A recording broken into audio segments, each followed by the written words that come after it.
Vatari warlord High Commander Vraxos stood at the bridge of his flagship, gazing at the shattered remnants of what had once been Omega-3, one of the largest human colonies in the Outer Rim. The devastation stretched as far as his reptilian eyes could see. Fires still burned, though there was little atmosphere left to feed them. The planet's cities, once sprawling centers of industry and trade, lay in ruins, reduced to craters and skeletal remains of skyscrapers. The bombardment had lasted less than 2 hours, and in that short time Vraxos had wiped out every last trace of human presence. His second-in-command, Sub-Commander Relik, approached with a report, his voice filled with the self-satisfaction of a soldier who had crushed an enemy without a fight. "The colony has been neutralized, High Commander. Resistance was minimal. Their defense fleet was obsolete, and their planetary defenses fell within minutes." Vraxos let out a deep, guttural laugh. "I expected more from the Death Worlders. So much for their reputation." It was true that humanity had earned a fearsome status in the galaxy. Their homeworld, Earth, was classified as a death world, a term reserved for planets so hostile that most intelligent species would never survive long enough to develop civilization. Yet, against all odds, humanity had not only survived, but had flourished. Their expansion had been rapid, their technology adaptive, and their resilience unmatched. But, as Vraxos saw now, their colonies were weak. They had become complacent, trusting in peace treaties and the so-called protection of the Galactic Council. "Send a message to Fleet Command," Vraxos continued. "Tell them Omega-3 is gone. Omega-5 and Omega-7 will follow within the next cycle. Soon, there will be no more human colonies in this sector." Relik nodded and turned to execute the order, but before he could move, a sensor technician let out a sharp hiss. "High Commander, we are detecting an automated transmission coming from the colony's ruins." Vraxos narrowed his eyes. "A distress call?" The technician shook his head, claws dancing over the control panel. "No, High Commander, it's not a distress signal, it's something else. Encoded in an ancient human military frequency. The transmission repeats the same phrase over and over." Vraxos stepped forward, intrigued. "Translate it." The technician hesitated for a moment before finally speaking.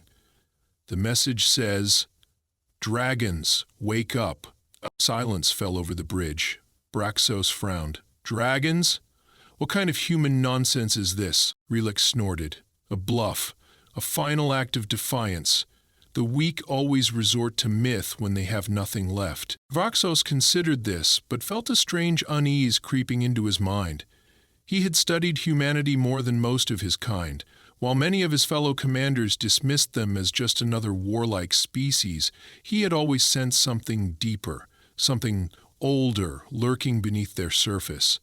He had seen the footage of their past wars, their relentless adaptability, and their refusal to surrender even when all logic dictated they should. "High Commander," the technician interrupted his thoughts, voice strained. "The transmission is not just broadcasting locally. It's been relayed across deep space channels, and it's being answered." Vraxos' spine stiffened. "By whom?" The technician's scales paled slightly. "By human installations outside known space. Locations we have no records of. Hundreds of them." A cold dread settled over Vraxos' chest. He opened his mandibles to order a full communications blackout, but before he could speak, an incoming transmission cut through the bridge's comms. The holographic screen flickered, and the image of a human male appeared. The man was older, his face marked with deep scars, his eyes sharp and calculating. He wore no official uniform, no insignia of any known human faction. But there was something in the way he carried himself, something that sent a primal sense of danger through Vraxos' instincts. This was no politician, no diplomat. This was a predator. The man leaned forward, his voice cold as the void.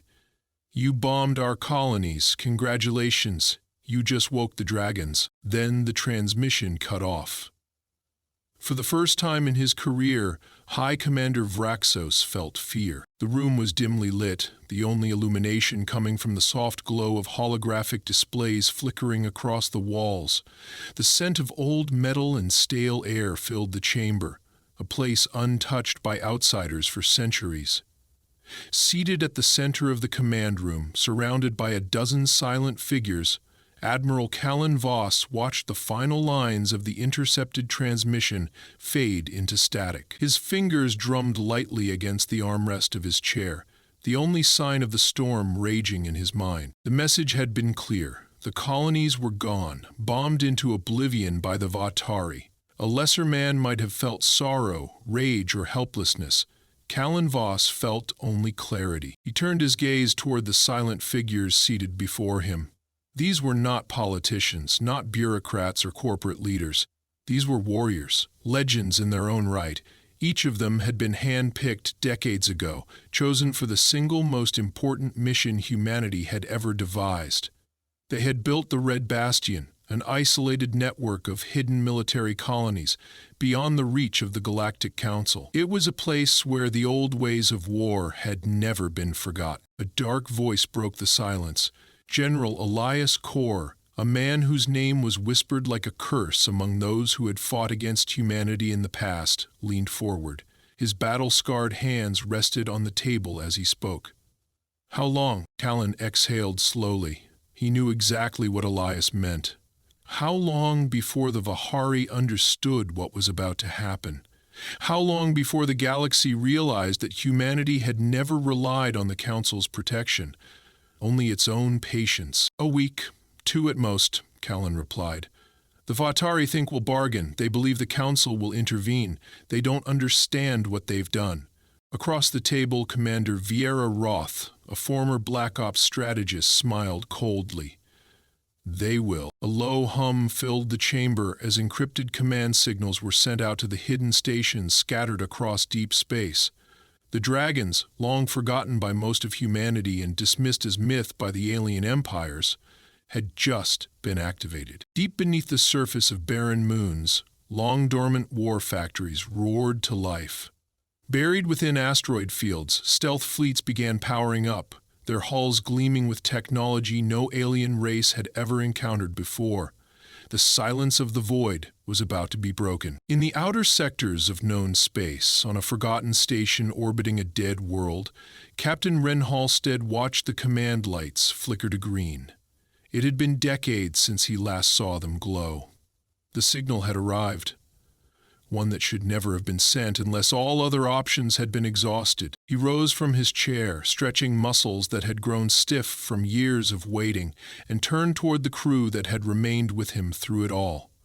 Veterans, exiles, soldiers who had refused to integrate into the fragile peace humanity had been forced into. "Orders?" one of his officers asked. Ren allowed himself a slow breath. "We burn the ghosts from our halls, and we do what we were made for." The station trembled as its hangars opened for the first time in decades, revealing the fleet hidden within. Ships black as the void itself slid into the abyss, moving without detection, without hesitation. They were hunting now. Far away, on a world that did not appear on any star map, Seraphine Orlov stood on the balcony of a fortress that had never been conquered. The sky above her was filled with distant stars, but she did not look at them. Instead, her gaze was fixed on the enormous war beasts stirring in the valley below. Titans of steel and flame, they had been built when humanity had still waged wars against itself. Left here to rust, they had instead become something else, waiting, like the rest of them, for the time when they would be needed again. A messenger approached from behind, bowing slightly before speaking. "The signal has been confirmed. The dragons are waking." Seraphine closed her eyes for a moment. She had always known this day would come. Humanity had been given its chance to exist peacefully within the galactic order, and it had honored that agreement, until the moment it was broken by another's hand. She turned without a word and began descending the staircase. There was work to do. The war that had been postponed for centuries was about to begin anew. And this time, humanity would not be the ones burning. The darkness of space was absolute. No stars, no drifting debris, no light betrayed the presence of the fleet that lurked within the silent abyss. For most, space was a void, empty and lifeless. But for Captain Ren Halstead, it was a battlefield waiting to be claimed. He stood on the bridge of the Icarus, his gaze fixed on the holographic display that projected. Their fleet was spread thin, arrogant in its occupation of the ruined human colonies. He studied the enemy's positioning with the focus of a predator analyzing its prey. The Vatari had become overconfident, believing the battle already won. They had left their fleets stationed lazily around the smoldering remains of Omega-3, Omega-5, and Omega-7, using them as forward command posts while the bulk of their forces moved on to prepare for further conquests. They expected no retaliation, no resistance. Ren allowed himself a slow, measured breath. That assumption would be their undoing. "Status?" he asked, his voice calm, controlled. His weapons officer, Lieutenant Oswin, turned from his console. "All ships report ready. Stealth systems are holding. They haven't seen us." Ren nodded. That was how it was meant to be. The Dragons had spent decades preparing for this kind of warfare. Shadow wars, unseen and unexpected, fought before the enemy even realized a war had begun. The fleet under his command was unlike anything the Vatari had ever encountered. Where their ships were built for open conflict, relying on overwhelming numbers and brute force, his fleet was an executioner's blade, precise, silent, and devastating. His eyes flicked to the enemy flagship, a Vatari dreadnought orbiting the wreckage of Omega-3.A, a monstrous vessel bristling with weapons, its hull reinforced with layers of energy shielding. It was a fortress in space, and under normal circumstances, it would have been nearly untouchable. But normal circumstances no longer applied. Ren turned toward his communications officer, Ensign Leora, and gave a single order: begin the hunt. Aboard the Vatari dreadnought Varesh Kal, Commander Zale lounged in his command chair, a satisfied smirk playing on his reptilian features. The invasion had been laughably easy. The humans had fallen like weak prey, their colonies reduced to smoldering husks within days. Their reputation as fearsome warriors had been nothing more than overblown myths. He lifted a goblet of crimson wine to his lips, savoring the taste as he gazed at the wreckage through the viewport. Victory had never been so effortless. A sensor officer across the bridge frowned, his claws tapping at his console. "Commander, I'm detecting—" The ship shuddered violently, cutting the officer's words short. The deck beneath Zeal lurched, sending his drink spilling across his chest. Alarms blared, red warning lights flashing in rapid succession. "What was that?" Zeal barked, bolting upright. "Unknown impact. Hull breach on decks 12 through 14. Zay's mind struggled to process the information. There had been no warning, no incoming fire detected. The human forces were gone. There was nothing left to fight. "Where did the attack come from?" he demanded. The bridge crew scrambled for answers, but before anyone could respond, the ship trembled again. This time harder. A series of explosions ripped through the lower sections, sending fire and debris spewing into the void. Then came the silence. A stillness so absolute that it sent a chill through Zale's spine. "Commander," one of his officers whispered, horror creeping into his voice, "something is moving in the wreckage." Zio turned toward the viewport, his claws tightening around the railing as he peered into the darkness. For a long moment there was nothing, just the smoldering remnants of the human colony drifting in the void. Then, from the blackness, shapes began to emerge. Sleek, angular ships painted the color of the abyss, moving without sound, without signal, without mercy. Zane's blood ran cold. The humans weren't gone. They had been waiting. Ren Halstead watched as the first wave of Dagger-class interceptors slipped past the Vatari defenses, their stealth plating keeping them invisible until the moment of impact. The precision strikes had worked perfectly. Key structural points of the dreadnought had been compromised, cutting off its ability to maneuver. But this was only the beginning. He activated his comm, Phase 2, remove the head. From the depths of space, the Icarus and its sister ships emerged from the void, their weapon systems humming to life. They had waited until the enemy was disoriented, until the panic set in. Now it was time to finish the kill. Fire. A torrent of kinetic rounds and plasma lances erupted from the fleet, cutting through the Vahari dreadnought like a blade through flesh. The enemy's shields buckled, then failed entirely as the concentrated assault tore into the hull. Explosions erupted along the length of the massive ship, its structure collapsing inward as fires consumed it from within. On the bridge of the Varesh Call, Zael barely had time to process what was happening before the viewport shattered and the cold vacuum of space rushed in. The first of the Vatari command ships had fallen. Across the system, similar scenes unfolded. Dragon fleets struck with the precision of assassins, dismantling the enemy's occupation forces in a matter of hours. What had once been a symbol of Vatari dominance became a massacre.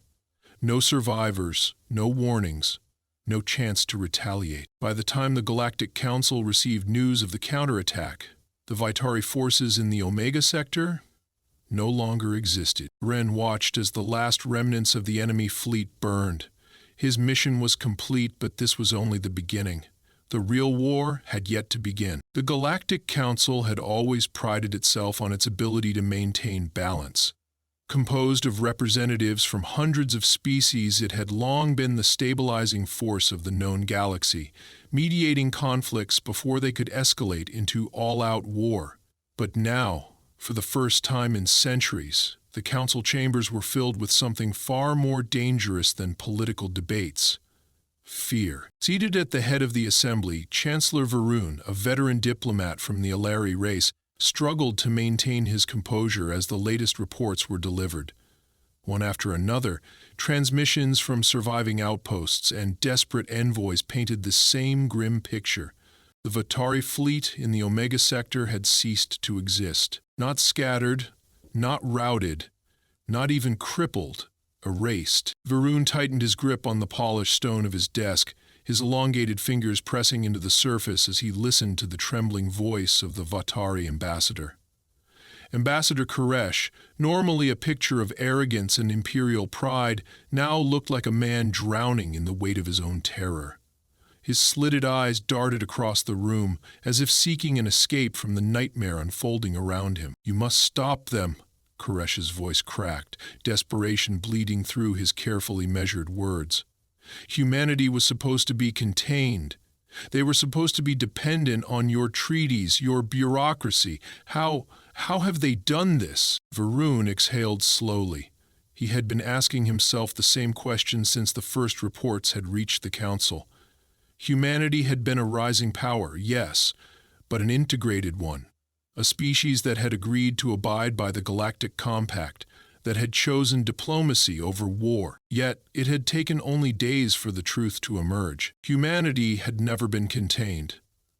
It had been waiting. Across the room, Speaker Rylith, an Iroxai elder whose species had long been considered one of the most cautious in the galaxy, leaned forward. Her voice, usually calm and measured, carried an edge that had never been present before. "Their attacks were surgical," she said, her amber eyes flickering with something unreadable. "They knew exactly where to strike, how to strike. They did not waste firepower. They did not give the Vatari a chance to regroup. This was not retaliation. This was extermination." Koresh flinched at the word, his claws digging into the folds of his ceremonial robes. Varun ignored the ambassador's distress. His mind was already racing ahead, analyzing every possibility, every potential outcome. "Do we have any direct communication with human leadership?" he asked. Silence. The Council's intelligence division had been working tirelessly to establish a diplomatic channel, but every attempt had been met with a void. No responses, no signals. The humans were not negotiating. They were not asking for anything. They were simply moving forward. Varun turned to the intelligence officer standing near the chamber doors, a pale-skinned Zavani whose expression was unreadable. "What do we know of their fleet movements?" The officer hesitated, then stepped forward. "We have intercepted limited transmissions. What we do know is that they are operating under a single command structure, unlike most galactic militaries. There are no independent factions, no rogue cells. Every ship, every battalion, every strategic deployment is part of a singular unit. Varun frowned. A coordinated effort at this scale should have taken decades of preparation. How is it possible that no one knew? The officer hesitated again before answering. Because, Chancellor, they were never preparing. They were already ready. A cold hush fell over the chamber. Varun's mind reeled.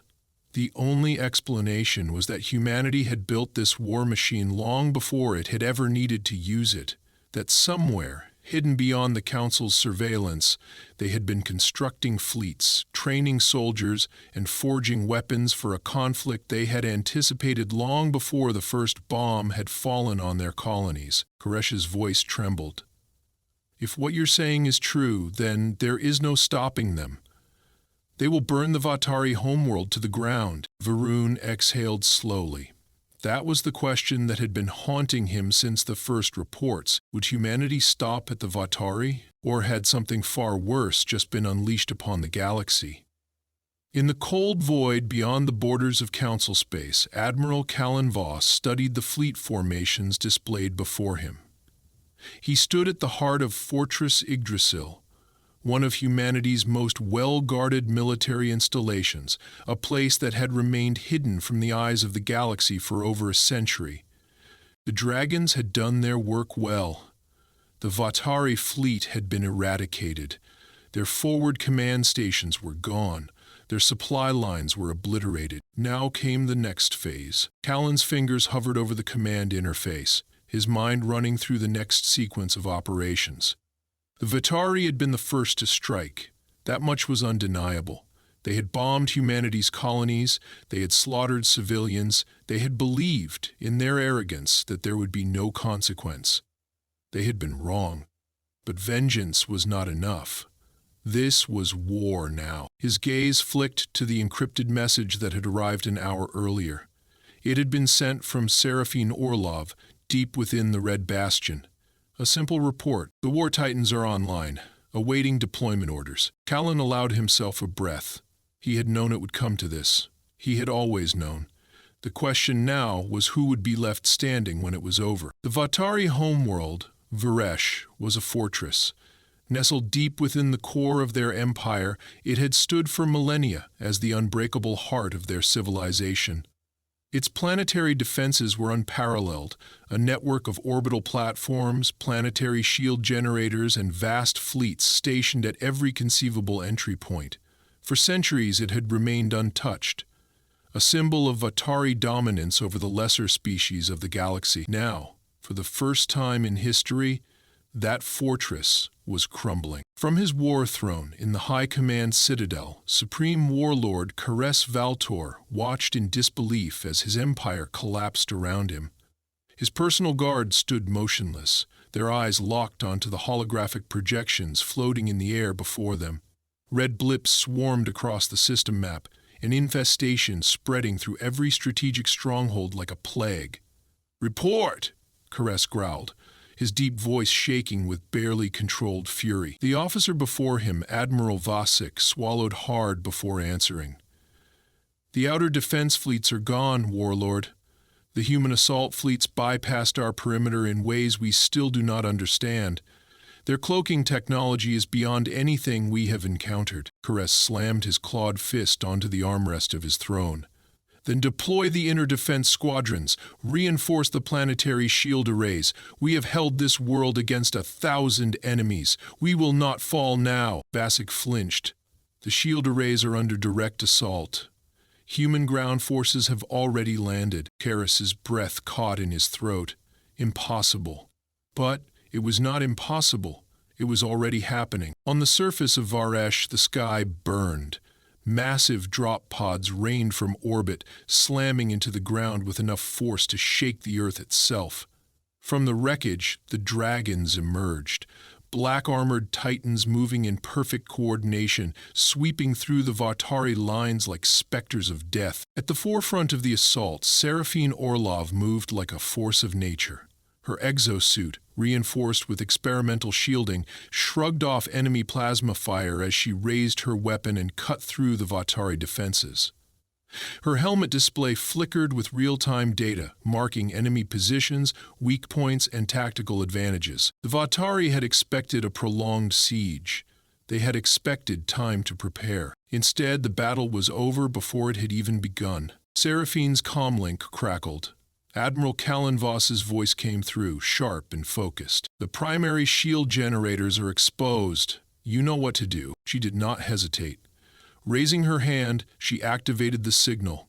Above the battlefield, the War Titans descended. In orbit, massive constructs, each the size of a small city, began their final descent. The War Titans, mechanical monsters born from the darkest era of human warfare, had been sealed away for generations, deemed too destructive for conventional use. Now, they had been unleashed. Their landing impact sent shockwaves across the capital, obliterating entire enemy battalions in an instant. Each Titan, controlled by elite human pilots, moved with terrifying efficiency, their weapons ripping through Vatari defenses like paper. From the High Command Citadel, Karess watched in horror as his world burned. His empire's greatest fortifications, meant to withstand invasions for centuries, were falling within hours. He turned to Vasek, his voice shaking. "We must surrender. There is no other option." Vasek did not respond, because Vasek was already dead. Karras turned just in time to see the black-armored figure standing in the ruined entrance of his war room. The human warrior was silent, his rifle still raised, the smoke of Vasek's execution curling from the barrel. Slowly, deliberately, the human removed his helmet. It was Callan Voss. Karess bared his teeth. You bombed our colonies," Callan said, his voice calm. "You slaughtered civilians. You thought we would beg." He took a step closer, his icy blue eyes burning with something ancient and merciless. "You were wrong." Karess felt something he had never known in all his years of war: true fear. By the time the Galactic Council received the distress call, it was already too late. Varesh was gone. The Vatari race, once a proud and unshakable empire, had been reduced to scattered refugees, fleeing into the unknown, hunted at every turn. Their homeworld, their fleets, their history, wiped from the stars. In the halls of the council, Chancellor Varun sat in stunned silence as the final report was delivered. The chamber, normally filled with the hum of endless debate, was silent. The human message had been simple. The war is over. The dragons return to their slumber. But wake us again, and we will not stop next time. Varun closed his eyes. The galaxy had changed forever.